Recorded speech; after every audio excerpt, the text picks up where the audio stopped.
So today is the future, and this is how we imagined it would look like. So not a lot of bikes, and not a lot of public transport. So we actually have a client that still believes in that. This is a FAA-approved flying truck. If you look at how things really are, then this is how cities are today. Here you see Berlin on the left. And so back in the 50s, people actually already knew that this was how the cities were going to be. So I'm going to play you this old-timer if the technicians will put on the video. Originally designed for horses and buggies, cannot handle today's volume of vehicles. This is Boston. And the story is the same in all our great American cities. We are 100 to 200 years too late to change the street plans of our metropolitan business districts.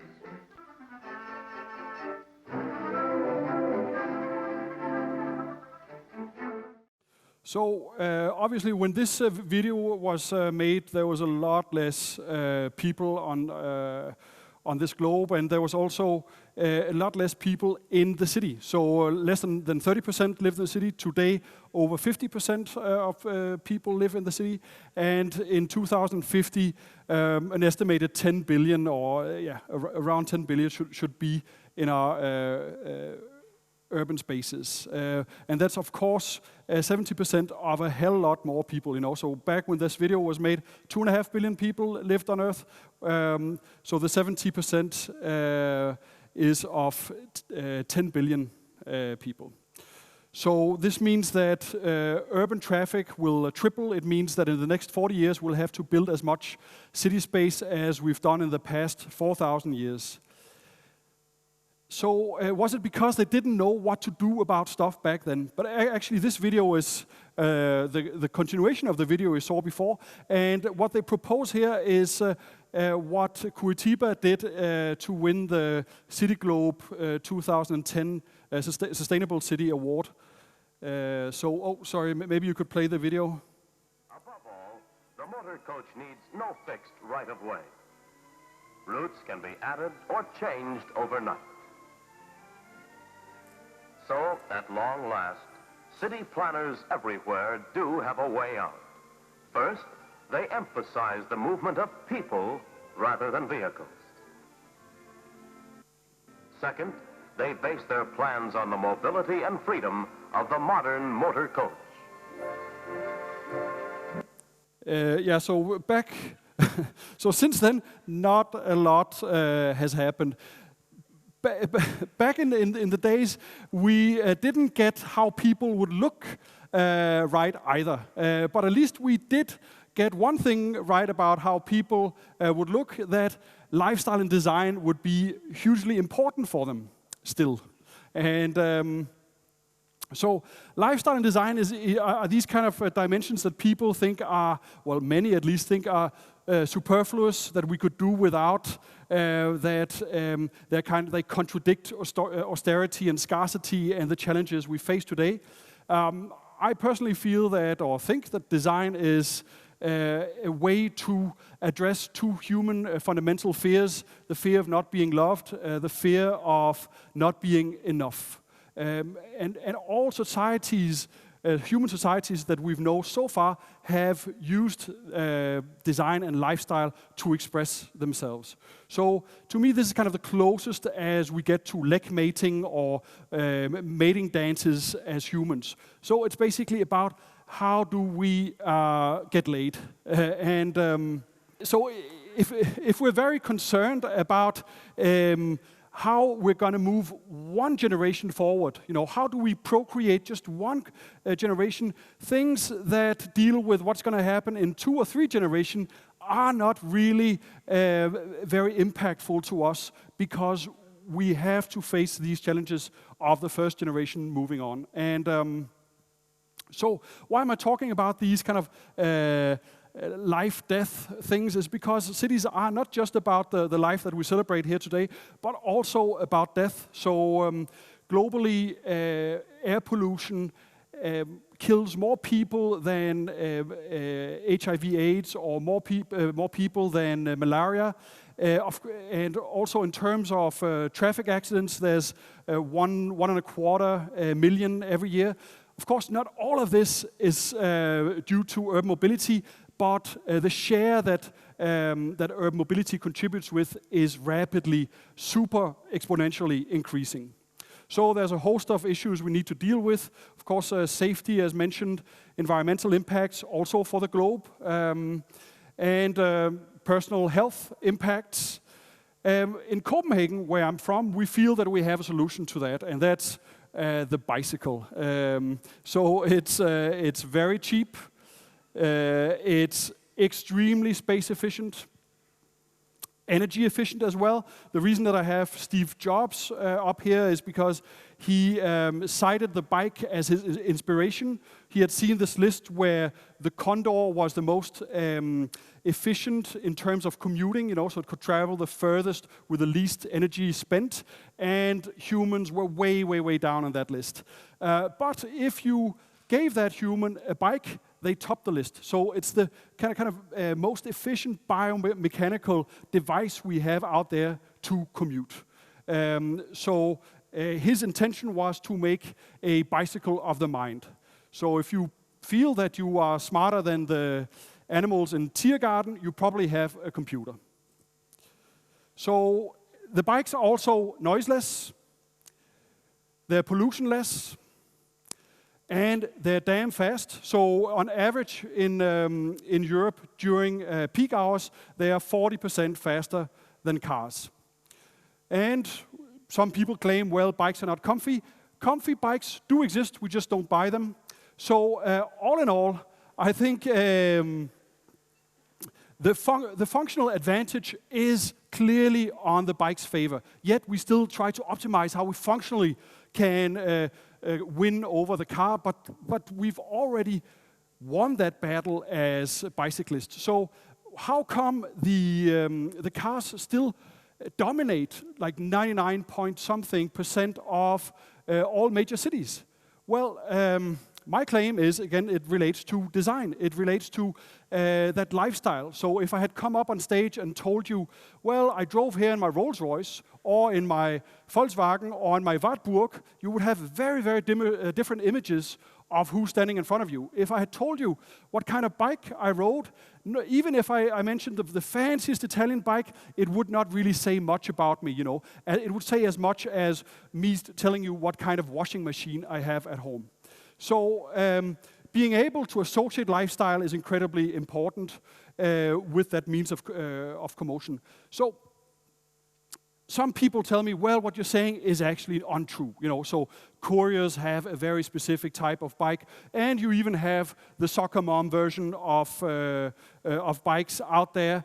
But this is not based on brand. This is based on typology. So it's a very, very kind of unsophisticated message to tell you either I belong to this little sub culture, or that I'm a soccer mom, or it's very little maneuverability within cars. Even within cars that are functionally totally adjacent, very, very, very close to one another, you can actually express who you are. So if you need a 4x4, an off-roader, so even if you have a Land Rover, a Range Rover, a Hummer, a Land Cruiser, a Lada Niva, I can actually go on. There are quite a few 4x4s out there that are functionally more or less similar. You would not get any of those drivers to swap with the other. The lifestyles are miles apart, but still, it's roughly the same type of car. So this kind of sophistication is what we need also for bikes. So we got to look at what wins format wars. So Linux has more or less lost the format war to Windows. So is it because it's functionally at a disadvantage? No, many people think that Linux is actually a better functioning system than Windows. So it's not about the function, it's about something else. And my claim is that it's about design and lifestyle. So I've looked at what is it that cars do right in terms of design and lifestyle. Well, cars are highly visible, so you can distinguish them one from another. If you remove the logos of all the bikes out there, you would have no clue what they are. If I did the same with cars, you still have a rough idea of what kind of cars they are. Cars are more durable, that's kind of relatively simple, but also the drivability is important. So if you used the bicycle paradigm on a car, you simply would not buy that car. So if you went into your car, well, first you had to unlock it out on the wheel, then you maybe adjust the suspension, you would come in, you would have to deal with 2 stick shifts and finding combination of 20-some gears. You would have 4 brake pedals, 1 for each wheel. That kind of complexity you would just not accept. So making bikes simpler and drivable is an important part. And also the last thing I want to mention, integration is a thing that you easily oversee. So when you see a car, you think that there's one object in front of you. Actually, you're looking at over 20,000 pieces. When you see a bike, you're looking at less than 400 pieces. Yet on a bike, you see many things, So of course you don't see 400 pieces, but you do see who made the brakes, who made the gear, who made the saddle, etc. So you have kind of a jigsaw puzzle of parts. When you see a car, you just see one thing. So you cannot start branding any object before it's an object, before it's one thing. So bikes need to become one integrated part. So I'll show you how I went about doing this with the Biomega bike. So this is one example. This is a Copenhagen bike. I took the ideogram of a bike. I took the Nimbus motorcycle, historic motorcycle from Denmark that has a Cardanic shaft like the BMW from here. Took some of the fancy mountain bikes from coming out of California back then. They corroded within a few weeks in our salty climate in Denmark, so they didn't really work. So we had to use some city bike functionalities as well. And again, so I tried to appropriate these principles from cars. If you look here, they're very, very characteristic. And people, when you say this, this is just about expensive cars. No, if you look at these cars here, if you take the Deux Chevaux or the Volkswagen Beetle, the Renault 4, these are very, very democratic cars, not meant for high-end consumers. So this is a principle that can be applied at any kind of segment. So of course that doesn't apply to bikes. Here's the kind of complexity that I'm talking about and the integration that we want in bikes. And here they're all put together. Of course, there's also a branding aspect that you need to kind of have the brand story in there. So these are the bikes that came out. This one is superplastically formed of a marine aluminum, so it doesn't corrode in the Danish salty weather. And this bamboo bike that regrows itself more or less, at least the bamboo regrows. Bouncy wheels that are like basketballs to play around with in the cityscape. An integrated lock, so the down tube is a cable. You can use it as a lock. If you cut the lock, you actually break the integral structure of the bike. So basically, you can vandalize it, but not really steal it with any effect. Here's a small transporter, so the basket is integrated in the handlebar. Here's another take on the transporter. Here's a Cardanic shaft again merging California and European typologies. This is a Ross Lovegrove bike that's highly recognizable and very integrated. Here you have the mudguard integrated, and it's also chainless, this time with a belt drive. And here's the second generation of the first bike I showed you in carbon fiber. Here you've got integrated mudguards, and you've got integrated lights in those mudguards and front and rear forks.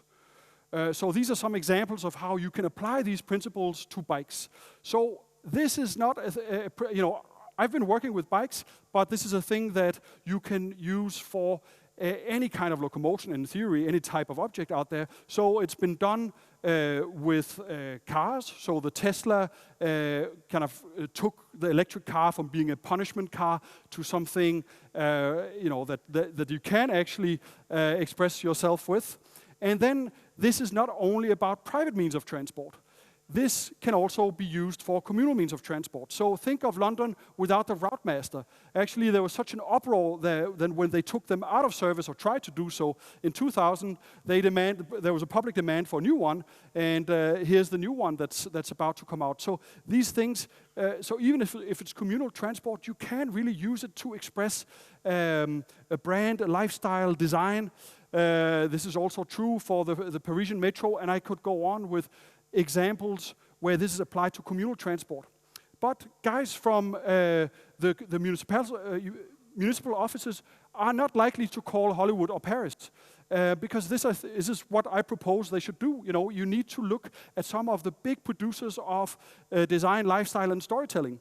So if you've got to continue building infrastructure, then at least build some lifestyle into it. Hollywood is an expert storyteller, so we can't ask more superstars to die in cars, but it's that kind of, and to replicate that on bicycles. But this is kind of the mythology that needs to be built around bikes that has been built around cars. Not a lot of people look to the Francophone capital, Paris, but this is actually the world capital of luxury, where, so this is Coco Chanel, so they have these kind of design, lifestyle, savvy intelligentsia en masse that we can kind of harvest. Imagine the municipality that would call those. This is the challenge, and also, I think this kind of exemplifies how you can take design and take a city through metamorphosis, or at least take urban mobility and radically change it. And these kind of design principles, although they're very old school, can be applied broadly. So design is not a superfluous thing, it's an instrument of change. So this is what I have to tell you today. Thank you.